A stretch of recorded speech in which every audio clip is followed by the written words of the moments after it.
proses PPG untuk mendapatkan tunjangannya. Untuk bincang-bincang tentang rancangan undang-undang sistem pendidikan nasional atau RUU Sisdiknas. Seperti kita ketahui, pemerintah melalui Menteri Hukum dan HAM sudah menyampaikan usulan resmi pemerintah untuk memasukkan rancangan undang-undang ini menjadi bagian dari prolegnas prioritas kepada DPR.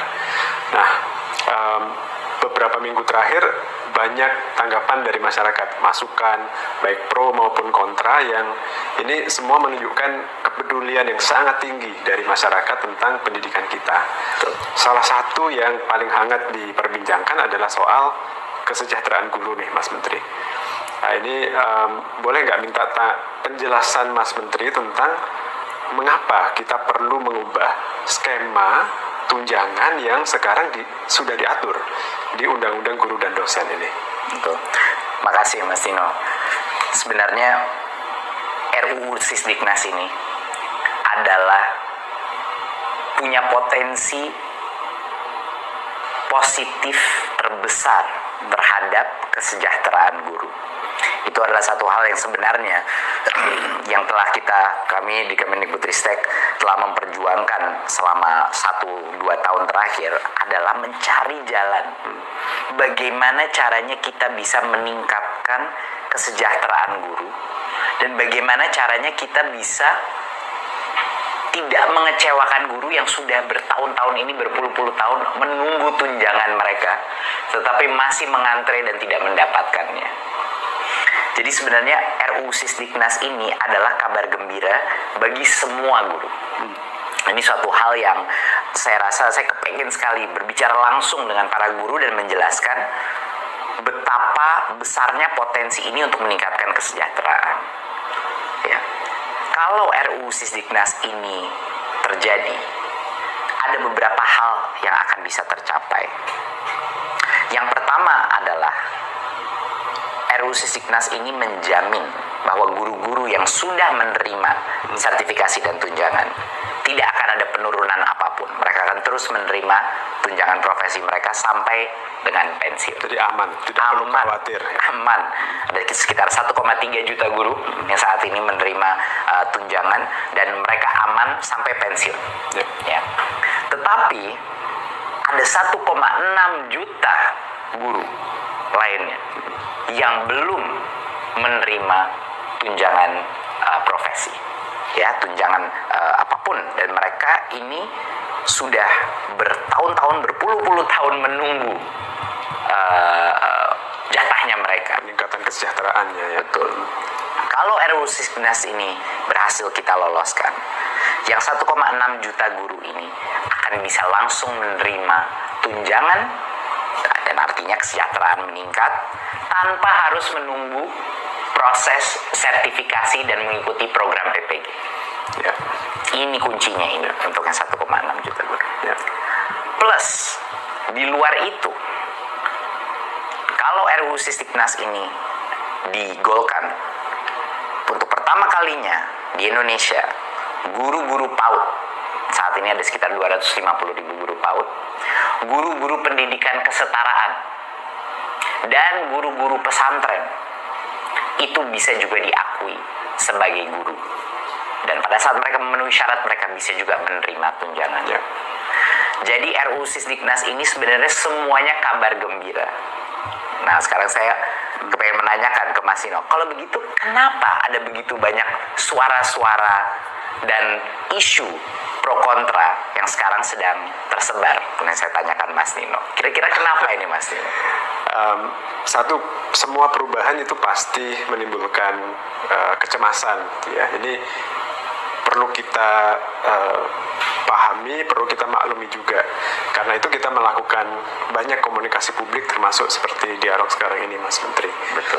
Ada kekhawatiran bahwa pertama, bagaimana dengan guru-guru yang tadi sudah menerima tunjangan, kalau undang-undang yang lama dicabut, apakah tunjangan mereka tetap diterima? Dan ini Mas Menteri tadi tegaskan bahwa mereka tetap dijamin menerima tunjangan profesi yang sudah diberikan, sampai dengan pensiun itu ada di pasal 145 ayat 1. Jadi di pasal RUU Sisdiknasnya, Betul. bukan janji dari pemerintah. Bukan, itu eksplisit ada. Ya, ada jaminan. Jadi ada Jadi aman.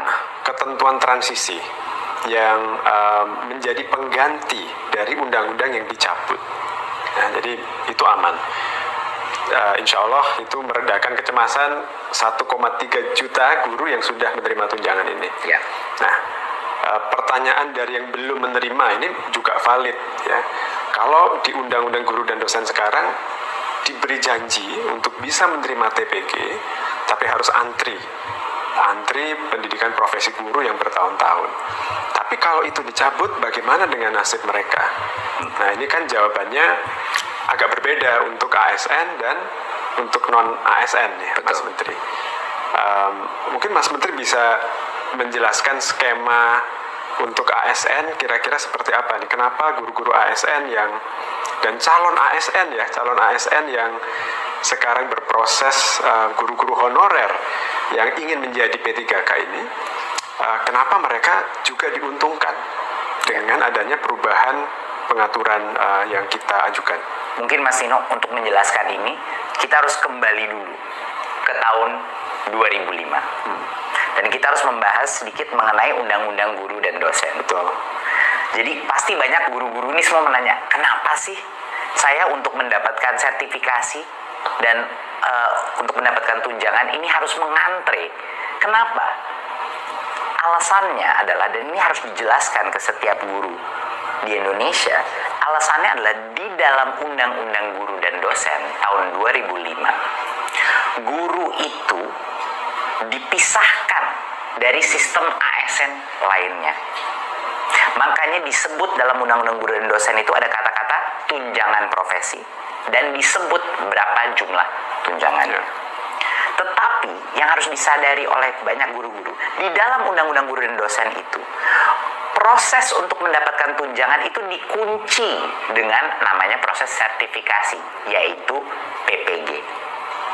Sementara sistem kita punya kapasitas yang terbatas untuk PPG.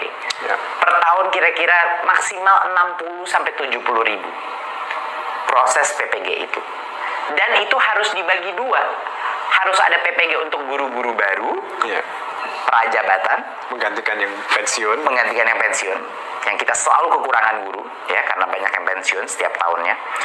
Plus harus dibagi sama PPG dalam jabatan, yaitu yang kita bahas hari ini. Guru-guru 1,6 juta guru ini yang masih belum, yang ngantre menunggu sertifikasi dan PPG. Jadi bayangkan, itu peraturan Mas Nino keluar di tahun 2005. Sekarang tahun 2022. Karena undang-undang tersebut, walaupun dengan itikat baik undang-undang itu, hanya 1,3 juta guru itu yang menerima sertifikasi. Jadi hampir 20 tahun untuk mencapai 1,3 juta guru disertifikasi. Kalau kita diam saja dan mengikuti peraturan itu, di mana disebut tunjangan profesi dan lain-lain, kita akan menunggu lebih dari 20 tahun lagi. Baru yang 1,6 juta ini bisa semua selesai disertifikasi, dapat PPG-nya, dan akhirnya menerima tunjangan. Sekarang bayangkan, kalau kita menanyakan, kalau saya itu di daerah, dari Sabang sampai Merauke saya ngomong sama guru, kalau kita memberitahukan mereka, iya Anda harus menunggu 20 tahun lagi, iya mereka akan bilang, ya saya sudah pensiun Pak. Mereka akan, hampir setengah dari guru kita itu tidak akan menerima sama sekali karena sudah pensiun. Nah, ini adalah suatu hal yang harus dimengerti oleh guru. Kenapa mereka harus mengantre? Karena di Undang-Undang Guru dan Dosen mereka dikunci dengan sertifikasi karena ada pembedaan sistem tunjangan mereka. Makanya namanya tunjangan profesi disebut situ. Itu yang membuat guru itu diperbedakan dari contohnya ASN lain. Sementara ASN yang lain itu tidak perlu tidak perlu melalui proses sertifikasi atau proses PPG untuk mendapatkan tunjangannya. Jadi kalau misalnya Mas Tino, guru-guru ini disetarakan kembali dengan undang-undang ASN, ini untuk guru-guru negeri ya, kalau mereka untuk P3K, guru PNS, kalau mereka disetarakan lagi dengan undang-undang ASN, mereka akan bisa menerima tunjangan langsung tanpa mengantre sertifikasi dan PPG. Jadi kenaikan tunjangan.